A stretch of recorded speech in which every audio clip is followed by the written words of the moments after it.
आप सबको नमस्कार। दिल्ली में कोरोना की स्थिति के मद्देनज़र कुछ अहम निर्णय लिए गए हैं।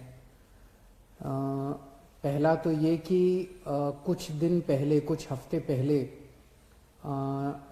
दिल्ली में कोरोना की स्थिति में जब सुधार हुआ था तो दिल्ली सरकार ने केंद्र सरकार के निर्देशों को मद्देनज़र रखते हुए और जो केंद्र सरकार की गाइडलाइंस थी उसके मुताबिक दिल्ली में शादियों में 50 से बढ़ा के 200 तक की संख्या अलाउ की थी कि 200 तक लोगों के शामिल होना अलाउ किया गया था। उस ऑर्डर को विड्रॉ करने के लिए आज निर्णय लिया गया है कि 200 से वापस 50 लोगों को, शादियों में केवल 200 से 50 लोग अलाउड होंगे। और ये निर्णय मैंने एलजी साहब की अप्रूवल के लिए अभी सुबह सुबह भेजा है। मैं उम्मीद करता हूं कि उनकी जल्दी अप्रूवल आ जाएगी। दूसरा, हमने देखा कि कुछ बाज़ारों में दिवाली के समय काफ़ी ज़्यादा ना तो लोग मास्क पहन रहे थे, ना सोशल डिस्टेंसिंग कर रहे थे, जिसकी वजह से कोरोना बहुत ज़्यादा फैला। तो एक प्रस्ताव केंद्र सरकार को भेजा जा रहा है कि केंद्र सरकार ने पिछली बार जो गाइडलाइंस जारी किए थे उसमें उन्होंने कहा था कि कोई भी राज्य सरकार अगर किसी भी लोकल लेवल पे, छोटे लेवल पे भी अगर कहीं कोई लॉकडाउन लगाना चाहती है तो उसे केंद्र सरकार की परमिशन लेनी पड़ेगी। तो एक जनरल प्रस्ताव केंद्र सरकार की अप्रूवल के लिए भेजा जा रहा है कि अगर कहीं पे, अब दिवाली खत्म हो गई है, हम उम्मीद करते हैं कि बाजारों के अंदर जो इतनी ज़्यादा भीड़ थी वो भीड़ कम हो जाएगी और हमें ज़रूरत नहीं पड़ेगी।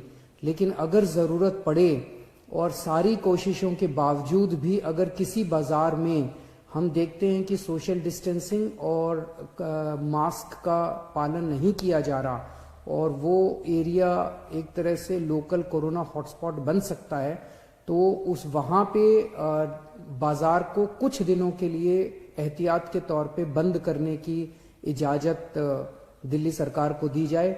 ऐसा प्रस्ताव अभी केंद्र सरकार को भेजा जा रहा है। इसके लिए भी मैंने एलजी साहब की परमिशन के लिए अभी लिख दिया है।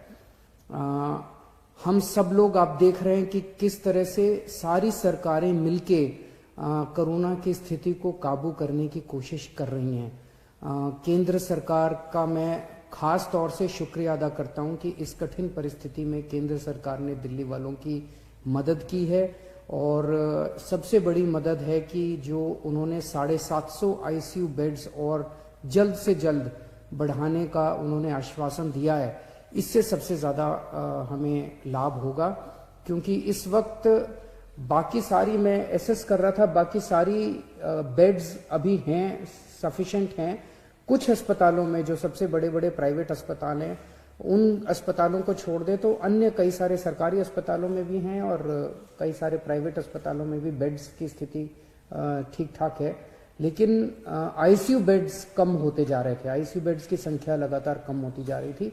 और मैं इसके लिए केंद्र सरकार ने आगे बढ़ के मैंने एक हफ्ते पहले चिट्ठी भी लिखी थी केंद्र सरकार को कि हमें तुरंत आईसीयू बेड्स चाहिए, और केंद्र सरकार ने इसको सकारात्मक तौर पे हमारे को वो किया। इसके लिए मैं पर्टिकुलरली शुक्रिया अदा करता हूँ।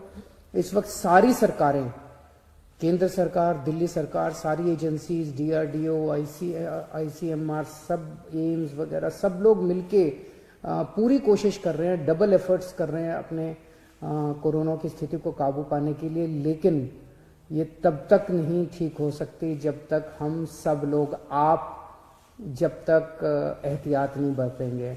मेरी आपसे हाथ जोड़ के विनती है कि आप ये कोई किसी और के लिए नहीं मांग रहे, आप ही के लिए, आप ही के स्वास्थ्य के लिए, आपकी ज़िंदगी के लिए, आपके परिवार के लिए आपसे अपील कर रहे हैं कि मास्क ज़रूर ज़रूर ज़रूर पहनिए, सोशल डिस्टेंसिंग का पालन ज़रूर कीजिए। कई लोगों को लगता है मुझे तो नहीं होगा, पड़ोसी को हुआ मुझे नहीं होगा। ये किसी को नहीं देखता कोरोना, ना गरीब को देखता, ना अमीर को देखता, ना इसको देखता, ना उसको देखता।